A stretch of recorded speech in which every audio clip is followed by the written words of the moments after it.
بسم اللہ الرحمن الرحیم۔ ہمارے چینل کو دیکھنے اور سننے والوں محترم بہنوں اور بھائیوں، السلام علیکم ورحمۃ اللہ وبرکاتہ۔ آج ہم جس موضوع پر بات کریں گے وہ ہے امام حسین کے لخت جگر ننھے علی اصغر کی شہادت کا سچا واقعہ۔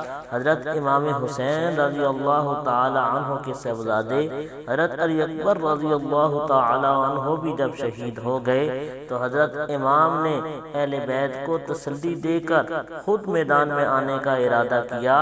ایک بار خیمہ سے رونے کی آواز سنی، آپ خیمہ کی طرف آئے اور حال دریافت فرمایا تو معلوم ہوا کہ طفل شیر خوار حضرت علی اصغر پیاس سے بے چین ہیں۔ 6 مہینے کی عمر شریف میں یہ مصیبت کے 3 دن سے بھوکے اور پیاسے ہیں، زبان منہ سے بہہ نکل پڑی ہے، مچھلی کی طرح تڑپ رہے ہیں۔ حضرت امام نے فرمایا علی اصغر کو میرے پاس لاؤ۔ حضرت زینب لے کر آئیں، آپ نے علی اصغر کو گود میں لیا اور میدان میں ظالموں کے سامنے لا کر فرمایا، اے قوم، تمہارے نزدیک اگر مجرم ہوں تو میں ہوں، مگر یہ میرا ننھا بچہ تو بے گناہ ہے، خدا را ترس کھاؤ اور اس میرے ننھے مسافر کو تو چلو بھر پانی پلا دو، بچہ ہے، شیر خوار تڑپتا ہے پیاس سے، اس پر تو رحم کھاؤ۔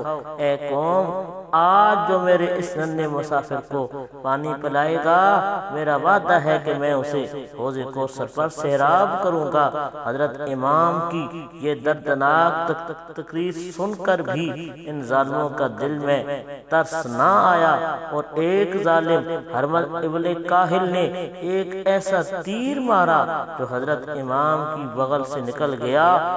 ایک فوارہ خون کا اس ننھے شہید کے حلق سے چلنے لگا اور ننھے شہید کی آنکھیں اپنے والد کی چہرے کی طرف تکتی رہ گئیں اور امام پاک بے قرار ہو کر اپنی زبان انور ننھے کے منہ میں ڈال دی اور ننھے سید نے وہیں آپ کی گود میں شہادت پائی اور آپ اس کی ننھی سی لاش مبارک سے خیمہ میں آئے اور ماں کی گود میں دے کر فرمایا، لو اصغر بھی حوض کوثر سے سیراب ہو گئے۔ اس ننھی لاش کو دیکھ کر اہل بیت بے قرار ہو گئے اور حضرت امام کی مبارک آنکھوں سے بھی آنسو جاری ہو گئے۔ انا للہ و انا الیہ راجعون۔ اللہ پاک ہم سب کو ان عظیم ہستیوں کی طرح دین کی سرفرازی کے لیے شہادت نصیب فرمائے، آمین۔